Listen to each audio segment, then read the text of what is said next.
What did Farz Zaad? The story of Abouzar. Hey X, it's time I properly introduced myself. My name is Farz Zaad, but the name I was given at birth is Abouzar. For most of my life, I didn't like it. It felt too Arabic, too foreign in the places I grew up.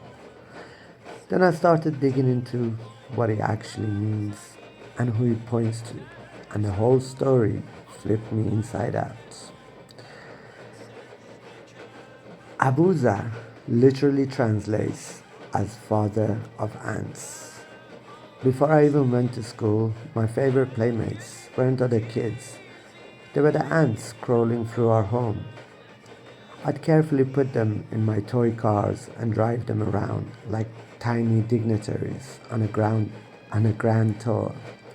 I'd scout the holes in the walls for their nests and leave little trails of sugar so they could carry it back and feast. Meanwhile, I watched children my age or a little older pour oil on the bigger ants and set them on fire for sport. I never understood the motivation. Why destroy something so small, so alive, just to watch it burn? My mom chose the name because Abouzar or Abu Dar al Ghafari was a trusted companion of the Prophet. I drifted away from religion for years, and that reasoning lost all its pull until I actually read his history. Now I'm deeply grateful the name became a quiet guide that led me straight to him. Because here's what still hits me the hardest. Abuza was already living as a monotheist, a Hanif, quietly rejecting the idols and corruption around him, tuned to one creator, before Muhammad ever received the first revelation. He heard rumors of a man in Mecca and recognized the truth instantly. No divine messenger required. The spark was already burning inside him.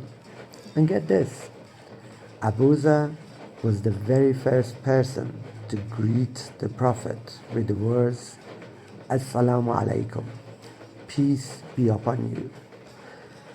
That simple greeting of wholeness, safety, and salam started with him. That one moment has become the linchpin for me. Because where does real peace actually come from? Abuza lived it through ferocious detachment. He rejected materialism, hoarding, and every zero-sum game that turns life into a scoreboard.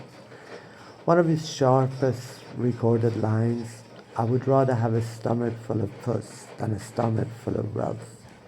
He confronted caliphs over palaces and unequal spoils, while he himself chose aesthetic simplicity in the deserts. He saw that the love of dunya, worldly scorekeeping, eats away at the soul faster than the wolves devour sheep. It reminds me of what the Buddha taught. Peace arises from the loss of desire and attachments. The more tightly we cling to material things, status, wealth, power, islands, leverage, the bigger the chances we're willing to take with the destruction of other lives just to keep scoring. Attachments don't just breed greed, they breed the willingness to bet on our cause, suffering, if it means we win the game. Look at where that mindset has taken us. Max Blumenthal posted this, quoting a Harris report about IDF aircrew members suspended of betting on an Iran war through poly markets. The faceless demons who exterminated countless families with the push of a button during the Gaza genocide are making millions of poly markets. Israel's entire economy is structured around wars of aggression, occupation, and mass surveillance.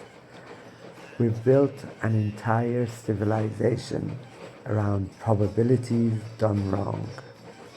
Prediction markets turn war into casino odds. Insurance structures deliver windfall payouts when catastrophe strikes. Remember the World Trade Center complex lease signed just 6 weeks before 9/11, followed by the multi-billion-dollar settlement battle over whether two towers counted as one event or two? The points in this game decide everything. For most people, they're the razor-thin line between food on the table and a safe place to sleep.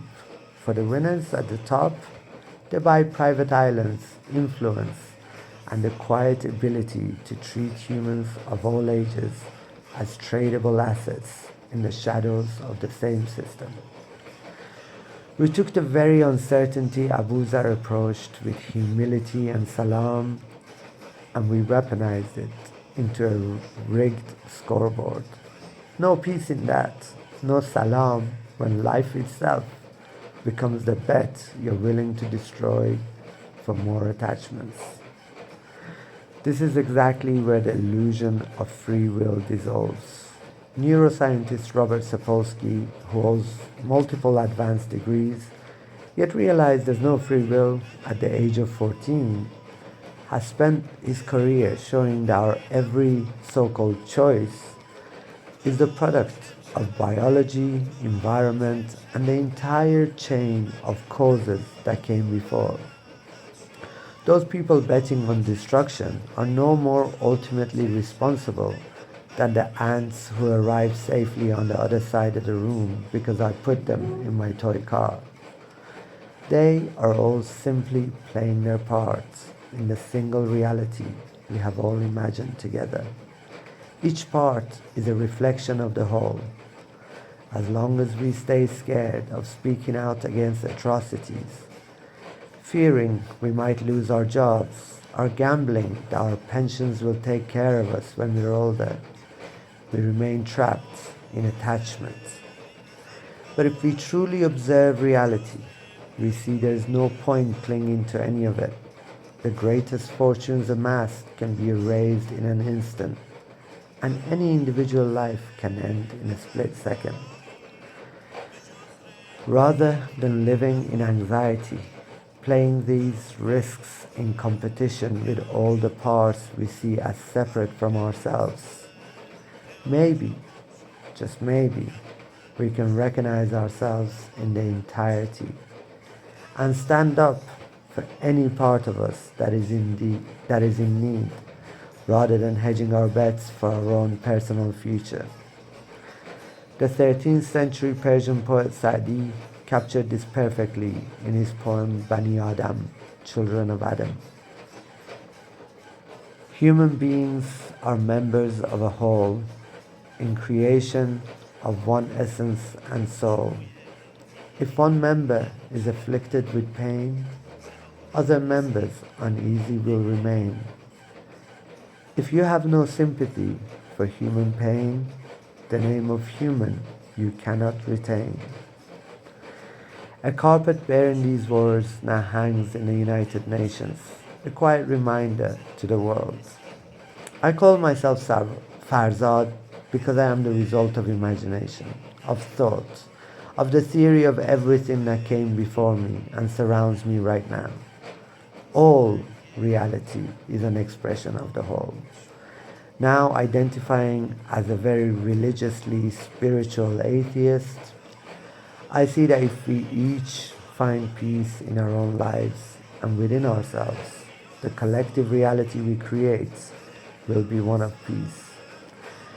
The real question isn't what did your imagination create, it's what reality can we all imagine together.